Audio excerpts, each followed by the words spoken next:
230 miles per gallon in the city. How did they get to that number? Well, the company's been working with the EPA to measure the Volt's fuel economy, and we should note the EPA still has to confirm that number. Look at the smiley face on that big banner when they unveiled that number this morning. The CEO, Fritz Henderson, saying he's confident the highway number, because that 230 is only for in the city, the highway number will also be in the triple digits when you look at fuel economy. That could mean a much needed boost for General Motors. Take a listen to the CEO.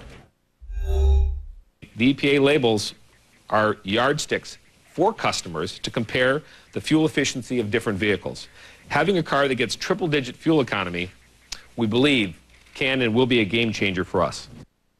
All right, still up in the air, Heidi, though, despite that fuel economy, will people buy this car? We've talked about it time and time again. I just spoke with a spokesperson from GM last night. He said the price range will be in the high 30s, so near 40,000. We've also got a lack of charging stations. That could be an issue unless you have a garage where you can charge it, Heidi. Yeah, and let's talk for a second about that number, the 230 miles per gallon rating. Where exactly does that number come from?